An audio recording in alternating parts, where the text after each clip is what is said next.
We were the perfect family until I found the letters that exposed everything, Reddit stories.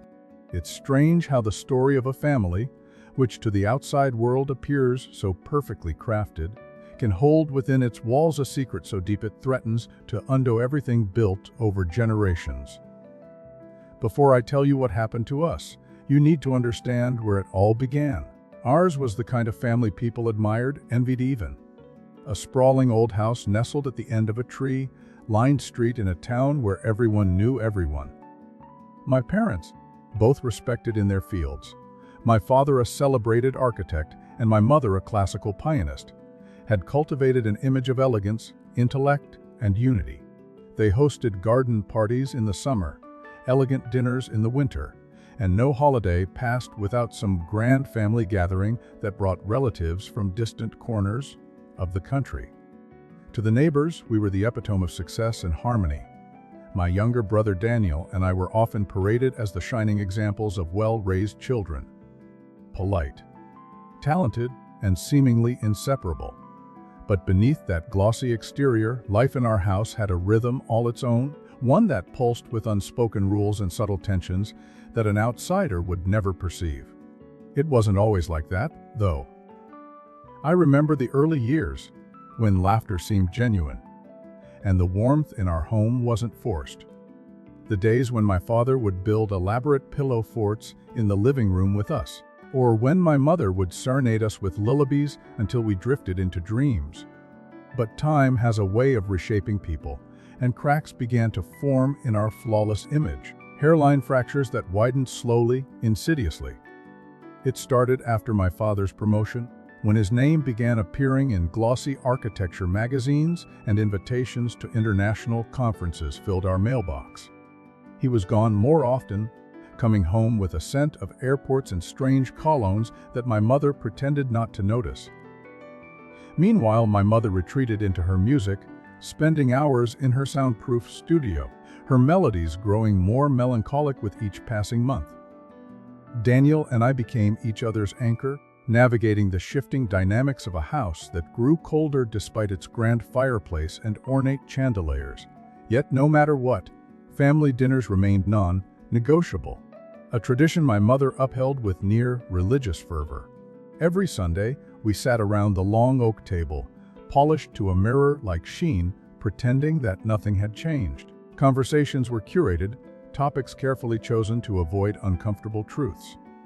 As I grew older, I began to see the layers beneath the facade. I noticed the way my mother's hands trembled ever so slightly when my father spoke of his trips. I caught the fleeting glances between them, sharp and laced with words left unsaid. Daniel, ever the optimist, refused to acknowledge the shift, clinging to the belief that we were still the family we had once been. I admired his innocence, even envied it. But deep down, I knew we were living on borrowed time. The real turning point came the summer I turned 17. It was during one of those meticulously planned family vacations, this time to a lakeside cabin that had been in my mother's family for generations. The trip was meant to be a reset, a chance to reconnect away from the demands of daily life. But even surrounded by nature's beauty, the tension followed us, an unwelcome shadow. One evening, while exploring the attic of the old cabin, I stumbled upon a dusty trunk tucked behind forgotten furniture. Curiosity led me to pry it open, revealing a trove of old letters tied with a faded ribbon, their paper brittle with age. The letters weren't addressed to my father, but to another man, a name I didn't recognize. The handwriting was unmistakably my mother's. The words within were intimate, filled with longing and regret, painting a picture of a love story that predated her marriage. Shaken, I debated whether to confront her or bury the knowledge. But secrets, once unearthed, have a way of demanding attention. That night, unable to contain the storm inside me, I left my room and found my mother sitting alone by the lake, her reflection shimmering on the water's surface. The confrontation was inevitable, though it unfolded without the fireworks I had imagined. She didn't deny the letters, nor did she offer excuses. Instead, she told me about a man she had loved before my father, a man her family had deemed unsuitable, a relationship sacrificed on the altar of societal expectations. She had never truly let go of that love, and though she had tried to build a life with my father, part of her heart had always remained elsewhere. Her confession shattered the pedestal I had placed her upon, but it also humanized her in a way I hadn't anticipated. The weight of appearances, the burden of maintaining a perfect image, had taken its toll on her soul. I left her by the lake that night, my mind swirling with conflicting emotions. Back at the cabin, I found Daniel in the living room, absorbed in a book.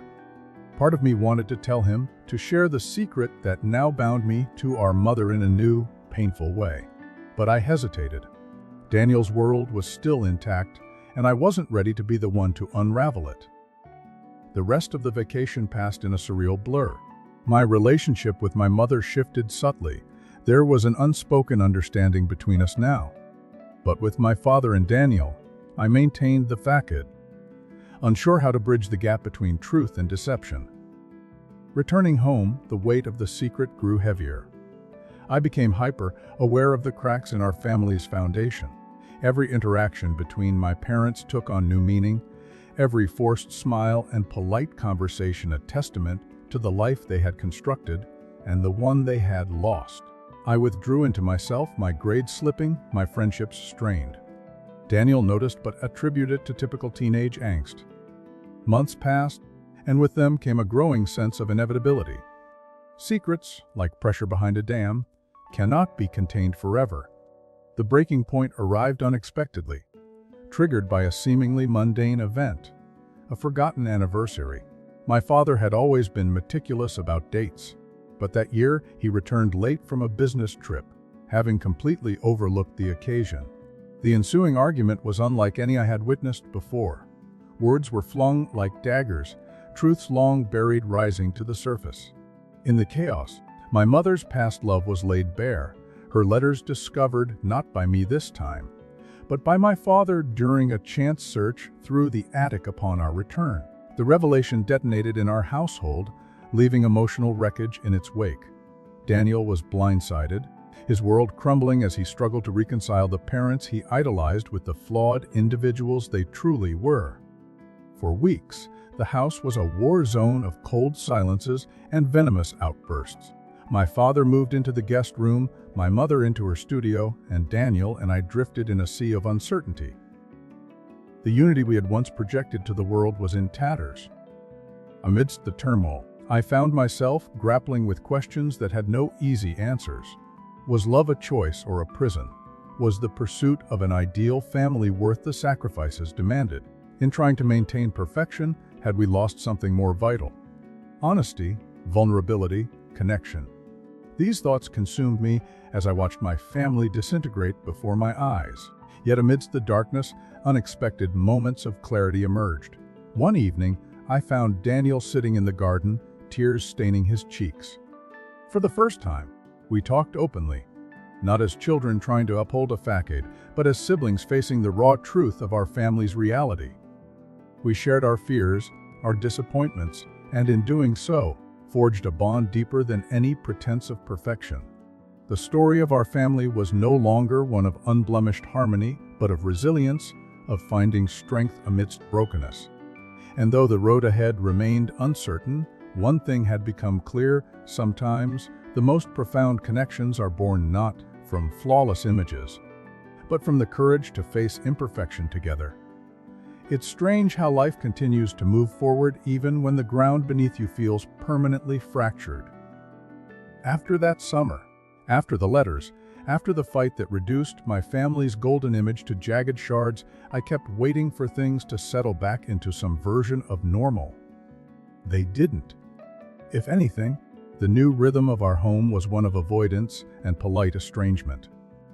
My father remained in the guest room, emerging only for work or the rare occasion when we were forced to present ourselves in public. My mother rarely left her studio except for necessary errands. And Daniel, once the heart of our family with his boundless optimism, withdrew so deeply into himself that I often wondered if he was even present anymore. As for me, I floated through my final year of high school like a ghost trapped between two worlds. the one we used to inhabit and the cold reality that now defined our lives. The whispers around town began soon enough. Small places like ours have a way of amplifying scandal, and though no one dared confront us directly, I could feel the shift in how neighbors looked at us. Invitations dwindled, conversations grew stilted. We were no longer the family to admire. We had become an uncomfortable curiosity. I spent more and more time outside the house, wandering the quiet streets, seeking refuge in places that held no memories. One such place was an old used bookstore tucked behind the town square. It smelled of must and paper, a forgotten sanctuary where time seemed irrelevant. I began spending hours there after school, losing myself in stories that were not my own. It was during one of these afternoons that I first encountered Mrs. Alden, the elderly owner of the shop. She was a sharp-eyed woman with silver hair always tied in a loose bun. Her voice soft but unwavering. She noticed my frequent visits and, one rainy evening, approached me with a simple question, running from something or toward it. I didn't answer. I couldn't. But she seemed to understand, offering instead an unspoken invitation to return whenever I needed.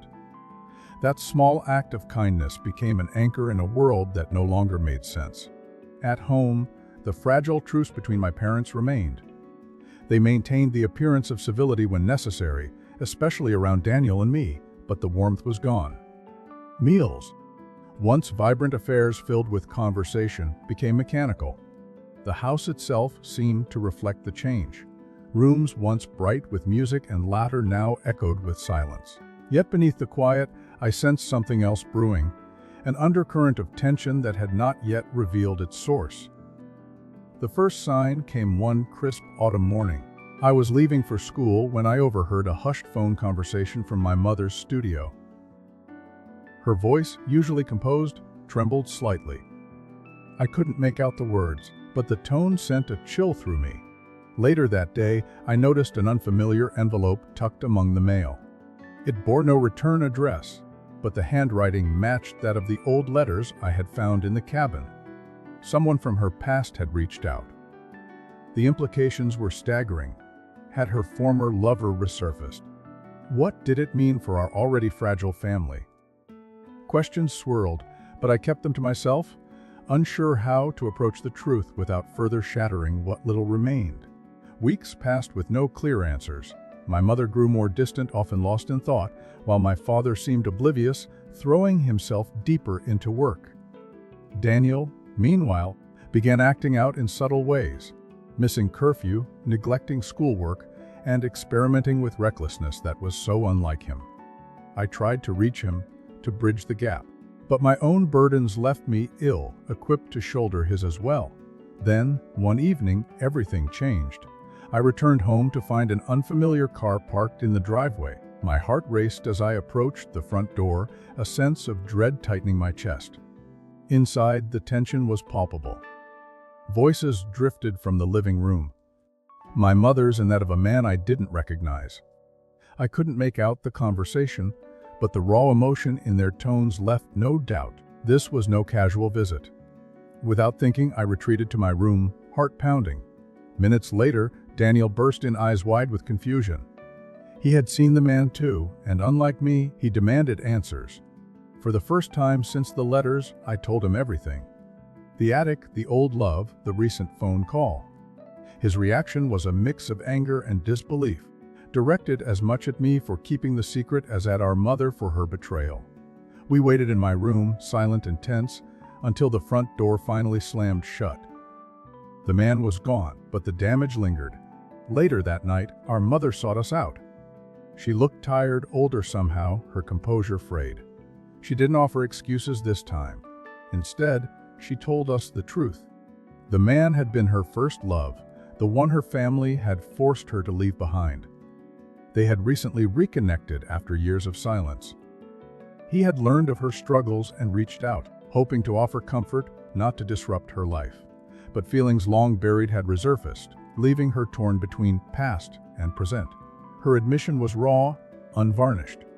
For the first time, she let us see her as more than the poised figure she presented to the world. But honesty, however necessary, does not heal wounds overnight. Daniel stormed out, unable to process the revelation.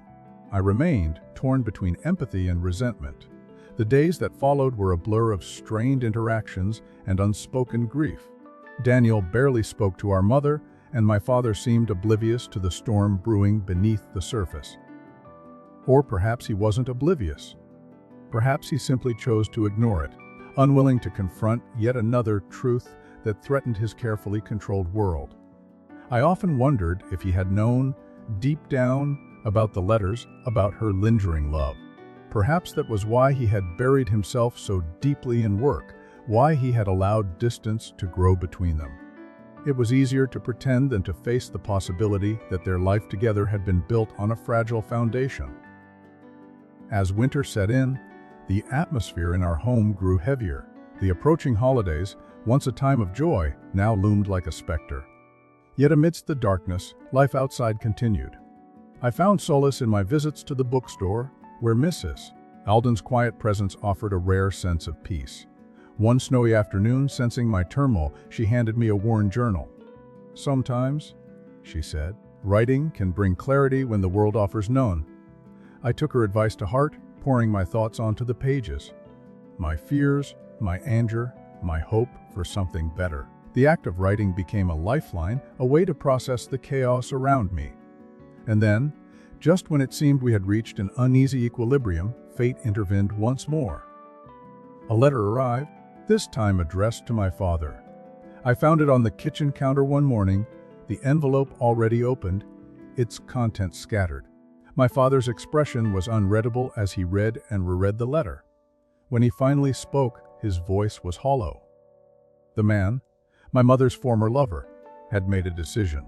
He was leaving town, choosing to sever contact in an attempt to restore some semblance of peace to our family. But his words revealed deeper truths. He and my mother had considered a future together, had spoken of possibilities that would have upended our lives entirely. My father, stripped of illusions, could no longer maintain the facade.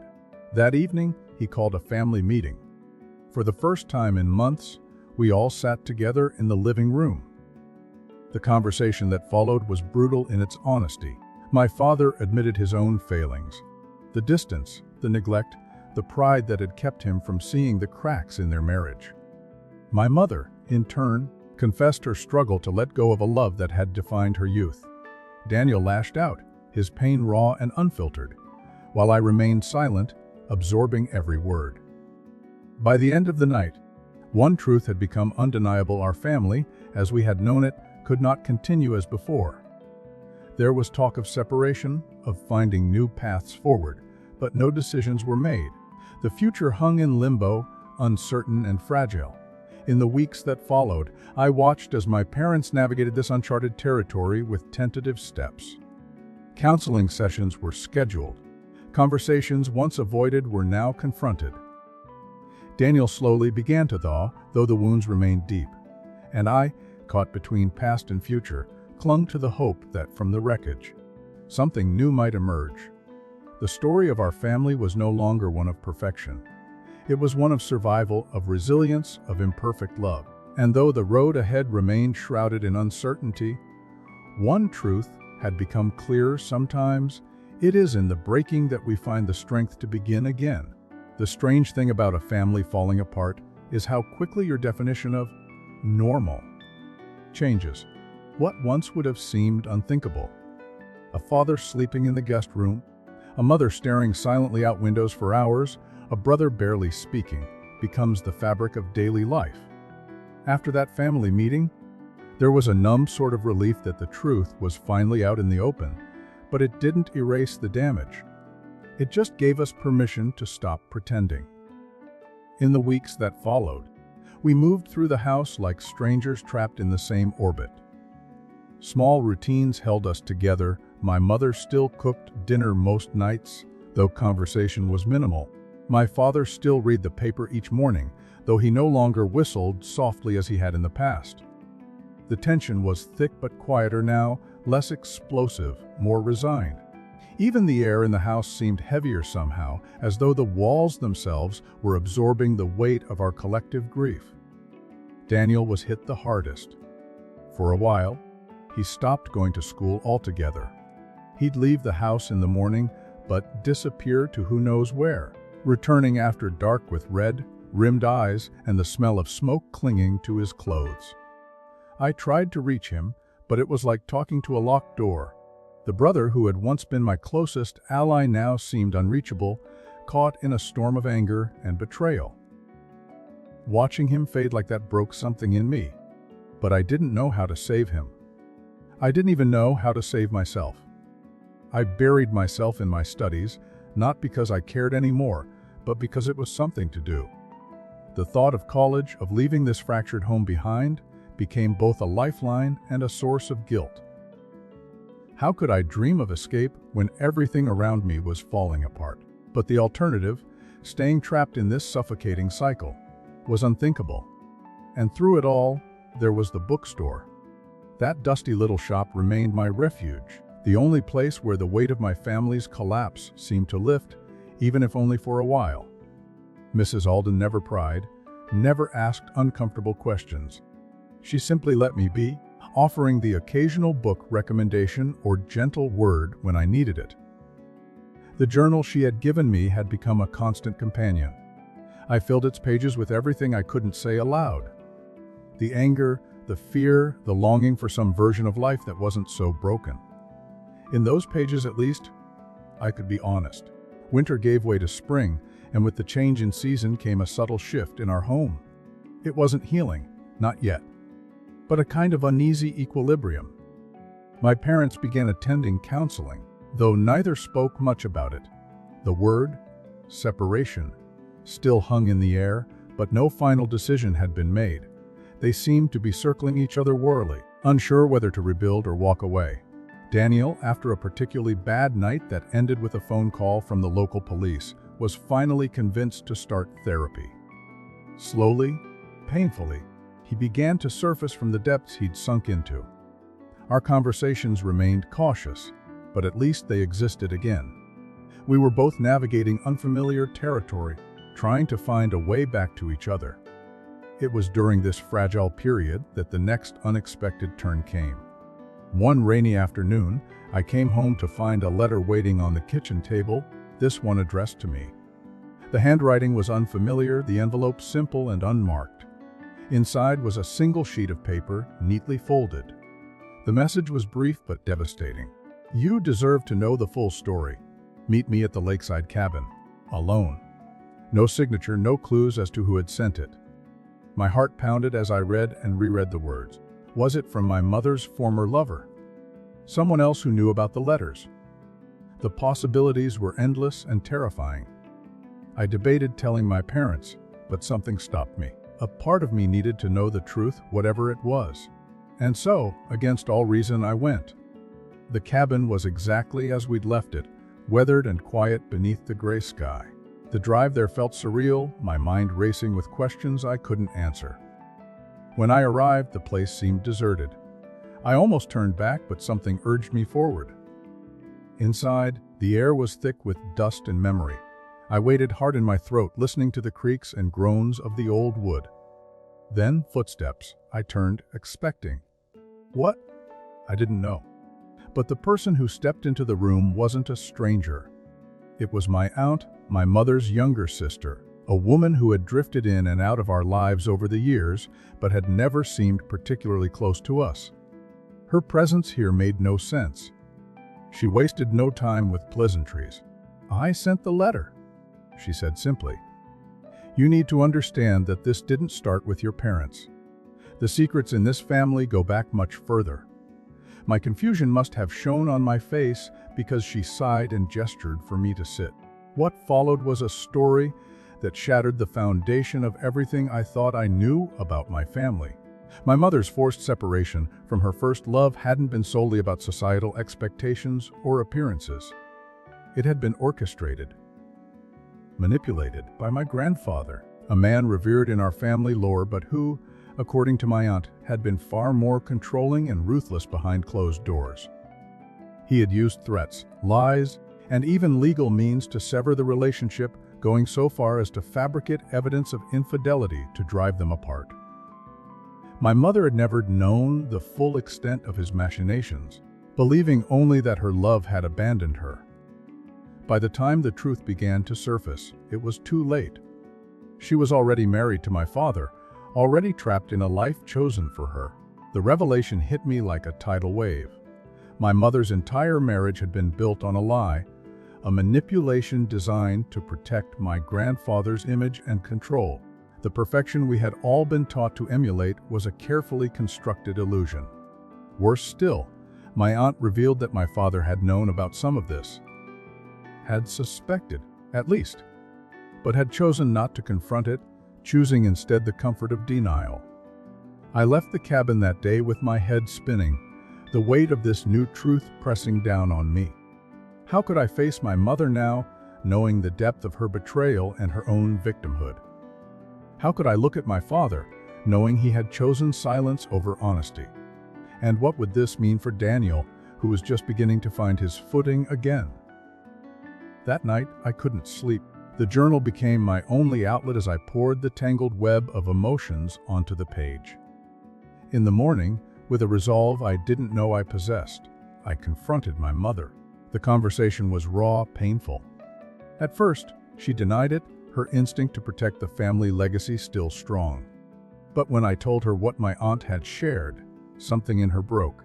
She wept. Not the controlled tears of someone trying to maintain dignity, but the guttural sobs of someone finally freed from a lifetime of lies.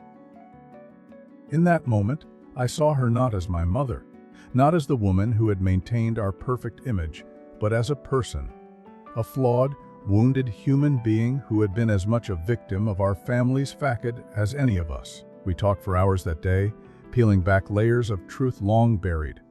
Slowly, painfully, she began to reclaim her own story, her own agency. And for the first time in months, we connected, not as mother and child, but as two people trying to navigate the wreckage of a shared past. There was no easy resolution, no neat ending. My father, when confronted, could only offer apologies and admissions of guilt, but the damage was done. The path forward remained uncertain. But amidst the uncertainty, there was also hope, a fragile, tentative hope that from the ruins of our perfect family, something real might finally be built. In the days that followed, small changes began to take root. Conversations became more honest, if still difficult.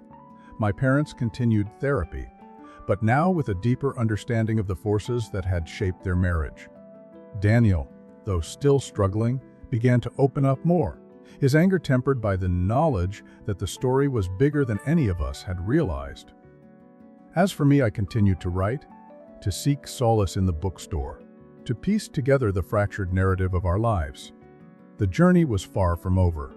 If anything, it had only just begun. But for the first time, it felt like we were moving forward, not toward the illusion of perfection, but toward something far more valuable, a truth, connection, and the possibility of healing. It's strange how the truth, once exposed, continues to ripple outward, touching corners of life you hadn't even thought were connected. After that conversation with my mother, after the raw honesty and the tears, something in me shifted. The weight of the secret I'd been carrying for so long felt lighter, though not gone. It was as if I'd opened a door that could never be closed again, and now every interaction, every glance, every silence in our house was cast in a new light. You'd think that finally knowing the full story would bring clarity, but in truth, it only deepened the complexity of it all. The myths we build around our families, the narratives we cling to, they don't just disappear because you uncover the truth. They cling to you, shaping how you see yourself, how you see the people you love. In the weeks that followed, life at home took on an almost surreal quality. My parents were trying, truly trying, in ways they never had before. Their therapy sessions grew more intense, more honest, and though they never shared all the details with us, it was obvious they were confronting things they had buried for decades. My father, who had always been reserved, began to show cracks in his carefully maintained composure. He started spending more time at home, not out of obligation, but because he seemed to realize just how much he had missed. My mother, for her part, became more present in small but significant ways. Cooking meals with care again, asking questions she genuinely wanted answers to, playing the piano not just to escape, but to express. There was no sweeping reconciliation, no grand gestures, just small, deliberate acts that hinted at a willingness to rebuild, even if the foundation would never be the same. Daniel, though, was another story. He'd absorbed every ounce of the family's dysfunction, and the revelation of our grandfather's manipulations had only deepened his anger. Therapy helped, but there were days when his rage boiled over in ways that frightened me. Reckless driving, disappearing for hours, picking fights with anyone who crossed him. I understood his pain. How do you trust again when the people you looked up to turn out to be complicit in so many lies? How do you find your footing when the ground beneath you was never solid to begin with? I tried to be there for him, but there were moments when I questioned whether we could truly come back from this. It was during one of these difficult stretches that an unexpected visitor appeared. My aunt, the same one who had first revealed the deeper truths about our family. I hadn't seen her since that day at the cabin, but one afternoon she showed up at the bookstore where I'd been spending more and more of my free time. Her presence startled me, but Mrs. Alden, ever perceptive, gave us privacy in the back room. My aunt didn't waste time on small talk. "There's something else you need to know," she said, her expression grave. I braced myself, unsure how much more I could take. She went on to explain that after my grandfather's death, years ago, she had discovered a series of old journals hidden away in his study. These journals contained not only details of his machinations regarding my mother's lost love, but also darker truths about our family's history. Patterns of control, of forced marriages, of silenced voices stretching back generations. Our family's obsession with perfection had always come at a cost, and my mother had not been the first to pay it. The weight of this revelation was suffocating. It wasn't just about my parents anymore. It was about an entire lineage shaped by manipulation and fear. The image of our family as one of grace and success was a carefully crafted lie maintained through decades of sacrifice. My aunt, who had long rebelled against this legacy, had spent years grappling with whether to reveal the full extent of it. Now, seeing the cracks in our family, she believed the time had come to confront it head-on. She handed me copies of some of the journal entries, urging me to read them and share them with my parents when the time felt right. "The cycle ends with your generation," she said softly, "if you choose to break it." I left the bookstore that day with my head spinning. The journals revealed a side of my grandfather I had never imagined. Calculating, ruthless, obsessed with control. But more than that, they painted a portrait of a family trapped by its own expectations, where love and individuality were sacrificed at the altar of appearances. It was overwhelming but also clarifying. For the first time, I saw that the fractures in our family weren't just the result of my parents' choices. They were the culmination of a legacy of repression. Telling my parents wasn't easy. I waited until one evening when the three of us were alone, the house unusually quiet. I laid the journals on the dining room table and explained what I had learned. At first, they were stunned, disbelieving. My father, who had idolized my grandfather, struggled the most. But as they read the entries, as the truth became undeniable, something shifted between them. For my mother, it was a bittersweet vindication. Confirmation that her pain had not been imagined. For my father, it was a painful unraveling of a narrative he had clung to his entire life. The hours that followed were some of the most intense we had ever shared, filled with grief, anger, and a tentative acknowledgement that the path forward would require confronting not only their own failings, but the entire history they had inherited. In the days that followed, the mood in the house changed yet again. There was a strange sense of liberation in the air, as if, by facing the full truth, we had freed ourselves from the invisible chains that had bound us. My parents began to speak more openly about their own upbringing, their own struggles. My father, in particular, seemed transformed.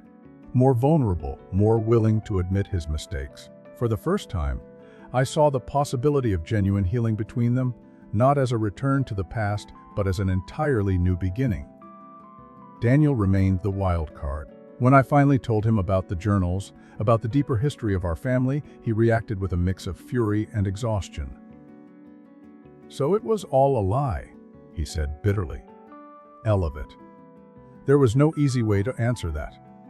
All I could do was remind him that knowing the truth gave us the power to choose differently, to break the cycle. Whether he would embrace that possibility remained to be seen. As spring turned to summer, life continued in this fragile new state. The wounds were still fresh, but there were signs of growth. My mother began performing again, her music infused with an honesty that had been absent for years. My father, now fully moved back into the main house, took to gardening anew, humble pursuit that seemed to ground him. And Daniel, well, he was still finding his way, but the anger in him seemed less consuming, replaced by a wary curiosity about what a different future might look like. For me, the journey was far from over. The weight of the family's history still pressed on me, but there was also a sense of purpose now. I continued to write, not just for myself, but with the thought that one day, our story might help others trapped in similar legacies. Mrs. Alden remained a trusted confidant, her quiet wisdom a steady beacon as I navigated the complexities of our new reality. One afternoon, as I shared the latest developments with her, she offered a simple but profound insight. The truth is a beginning, not an end. What matters now is what you choose to build with it. Those words stayed with me, because that was the heart of it, wasn't it? The story of our family wasn't over. The truth had shattered the illusion, yes, but it had also created the possibility of something more authentic, more real. The road ahead would not be easy. Healing takes time, and trust, once broken, is not easily rebuilt. But for the first time, we were no longer trapped by the past. The cycle could end with us, if we had the courage to see it through. And so, with cautious hope, we began to move forward, step by uncertain step, into a future we were determined to shape on our own terms. Summer arrived heavy with heat and the hum of cicadas, and though the town outside buzzed with its usual seasonal rhythm. Festivals, markets, tourists wandering the cobbled streets. Inside our house, life moved differently. It was as if time itself had stretched, forcing us to slow down, to sit with everything that had happened. The truth about our family's past didn't just disappear with the spring rains. If anything, it lingered heavier in the warm, still air of those summer days. But there was something else to a cautious sense of space, of possibility. As if by tearing apart the perfect image we had all been suffocating under, we had made room for something new to grow. I felt it most in my mother. She had changed in ways both subtle and profound. Gone was the brittle poise, the careful choreography of every word and gesture. In its place was a quieter, more grounded presence. Her music, too, transformed. The haunting, melancholic pieces she had once favored gave way to something bolder, fuller, alive with emotion. I would often find her in the studio with the windows open, sunlight spilling across the piano keys as she played. There was still sadness there, but also release, as if each note carried away a fragment of the pain she had carried for so long. My father changed as well, though more slowly. The revelations about my grandfather had cut deep, shattering not only his image of the man, but also his understanding of his own life. For weeks, he moved through the house in a kind of daze, as if unsure who he was out the story he had been raised to believe. But gradually, he began to find new ways to anchor himself. Gardening became his refuge, something simple, tangible beyond the reach of the past. I would watch from my window as he knelt in the dirt, hands moving methodically among the flowers and herbs, sweat beading on his brow. It was in those moments that I saw a glimpse of the man he might have been all along, beneath the weight of expectations. Daniel, though, remained the most fragile piece of our fractured family. He drifted between bursts of reckless energy and long periods of silence. The truth about our family's past had left him raw, disoriented, angry in ways that words couldn't touch. He still went to therapy, but progress was slow and uneven. There were days when he seemed to be reaching for something solid, and others when he pulled away entirely. I tried to be patient, to remind myself that healing was not linear, but it was hard. There were moments when the distance between us felt like an ocean, too vast to cross. And then, in the middle of that slow, burning summer, came another ripple, another layer of truth that none of us had anticipated. It began with a phone call, a simple ring that shattered the humid afternoon silence. I was the one who answered. On the other end was a woman's voice, unfamiliar but urgent. She introduced herself as Elise, a lawyer handling the estate of a distant relative none of us had ever known well, my great-aunt Margaret. My grandfather's estranged sister had passed away in a small coastal town several hours away. In her will, she had left behind a collection of letters, photographs, and documents specifically addressed to my mother. When I told my parents about the call, a strange tension filled the room. My mother looked as if she had been struck. "I haven't seen Margaret since I was a child," she said softly. "She disappeared from the family years ago. No one ever talked about her." My father's expression was unreadable. It was clear that even among the layers of truth we had already unearthed, there were still shadows we hadn't touched. A few days later, we made the trip to the coastal town, a windswept place of narrow streets and weathered buildings overlooking the sea. The lawyer met us at a modest office, lined with books and old paintings. She handed my mother a sealed box, explaining that Margaret had instructed it be given directly to her. My mother's hands trembled slightly as she accepted it. We brought it back to the small inn where we were staying, and there, in the dim light of the room, we opened it together. Inside was a treasure trove of family history. Photographs of people we barely recognized, letters in faded ink, journals chronicling decades of a life lived largely in exile from the family. As we sifted through the contents, a new story began to emerge. One that cast everything we thought we knew in yet another light. Margaret had left the family not by choice, but by force. She had fallen in love with a woman.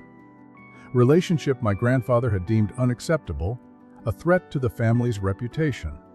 In response, he had cut her off entirely, erasing her from the family narrative. But Margaret had built a life of her own, a rich, full life that she chronicled in her writings. The parallels to my mother's own story were undeniable. As we read, tears streamed down her face. "I always wondered what happened to her," she whispered. "I thought maybe she had abandoned us. But she was forced out, just like I was forced into this life." For my father, too, the revelations were sobering. How much was kept from us? He asked quietly. The answer, of course, was impossible to fully know. But it was clear now that the pattern of control and silence had deep roots. Deeper than any of us had realized. When we returned home, the box came with us. It became a new kind of centerpiece in our house. Not a relic of shame, but a testament to resilience, to the lives that had been lived in spite of the family's oppressive legacy. My mother began writing letters of her own, addressed to Margaret though she was gone. It was her way of reclaiming that lost connection, of honoring a truth that had been buried for too long. For me, the experience was transformative. The more I read of Margaret's journals, the more I saw how the pursuit of perfection, of appearances, had poisoned generations of our family. But I also saw the strength it took to break free, to choose authenticity over expectation. It gave me a new resolve. I didn't want to carry forward the patterns of the past. I wanted something different. As the summer wore on, that resolve began to shape the choices I made. I started planning for college more seriously, not as an escape, but as a conscious step toward building a life on my own terms. I wrote more, filling notebook after notebook with reflections, with hopes, with visions of a future unbound by the shadows of our family's history. And in quiet moments, I talked with Daniel, trying to share what I had learned, to help him see that we could be more than the sum of what we had inherited. It wasn't always easy. He resisted at times, his anger still close to the surface. But there were glimmers, moments when he listened, when I saw in his eyes the same hunger for freedom that I felt. One evening, late in the summer, we sat together on the porch, watching the stars emerge. For the first time in months, Daniel spoke without bitterness. "Do you think we can really change it?" he asked. "All of it?" I didn't pretend to have all the answers. "I think we have to try," I said. "And trying starts with us, with choosing different every day." He was quiet for a long time. Then he nodded, just once. It wasn't a promise, but it was a beginning. By the time the leaves began to hint at autumn, our house no longer felt like a prison. It wasn't fully healed. Perhaps it never would be. But it was honest. There were still hard days, still moments when the weight of the past pressed in. But there was also laughter again, tentative and real. There were conversations that dug deeper than surface pleasantries. There was space for grief, for joy, for everything in between. And through it all, I kept writing, kept shaping our story. Not the story of a perfect family, but of a family learning to live in truth. Because in the end, that was what mattered most. Not the image we presented to the world, but the authenticity of the connections we built with each other. And for the first time, I believed that was possible. Not just for me, but for all of us. The past would always be a part of us, but it no longer had to define us. The future was ours to shape, one imperfect, courageous step at a time. Autumn arrived not with a violent gust, but with a slow, deliberate unfolding. The mornings grew crisp, the sun's warmth more fleeting, and the trees lining our street transformed into towering flames of amber and crimson. Change was in the air, tangible, undeniable. And inside our house, the same quiet transformation was taking root. I often thought about how much had shifted in the course of a single year. It felt as though I had lived several lifetimes since that fateful summer when the letters first cracked open our carefully crafted world. The truth had gutted us, yes, but it had also made room for something we never thought possible: an honest life. Our family, once bound by a suffocating need for perfection, now breathed more freely. There were still moments of tension, still shadows lurking in the corners of conversation, but there was also an unspoken understanding that we no longer had to pretend. We were no longer performing for an audience that existed mostly in our own minds. The journals from Margaret had become a cherished part of our home. My mother, inspired by her aunt's bravery, had begun compiling her own story, not just for us, but for herself. I would often find her at the dining room table, papers spread around her, pen moving steadily across the page. It was her way of reclaiming her voice after so many years of silence. And my father, too, had begun to change in ways I never imagined. He had started attending a separate counseling group for men grappling with inherited family legacies, a space where he could confront not only his father's influence, but also his own complicity. The man who once clung so fiercely to image and control now seemed more grounded, more aware of the person he truly wanted to be. His gardening had evolved into a full-scale project, transforming our once formal backyard into a riot of wildflowers, herbs, and vegetables. It was chaotic, imperfect, and utterly beautiful. But the hardest journey still was Daniel's. He wrestled with everything: anger, grief, identity. The revelations about our family had shaken him to the core, and for months, he vacillated between wanting to escape it all and wanting to fight for something better.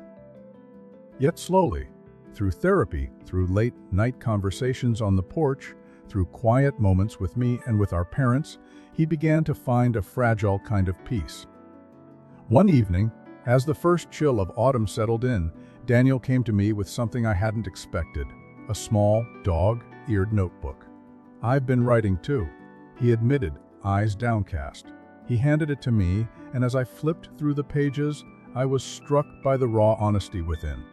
His words were jagged, searching, but also hopeful. It was the first real sign that he was beginning to believe in the possibility of a future not defined by our past. For my part, the decision to leave for college became clearer with each passing week. At first, the thought of leaving felt selfish, as though by stepping away I was abandoning the fragile progress we had made. But my parents, to their credit, understood. "You have to live your life," my mother said one evening, her voice steady. "None of this means anything if it traps you." And my father echoed the sentiment. "Go," he said. "Take what you've learned with you." So I finalized my plans, selected a school far enough away to give me space, but close enough to return if needed. The prospect of starting over, of building a life shaped by my own choices, filled me with both excitement and trepidation. In the weeks leading up to my departure, our family began a new ritual. Every Sunday evening, we gathered in the living room. No distractions, no pretense, and talked. Sometimes it was lighthearted, sometimes painful, sometimes quiet. But it was real, it was ours.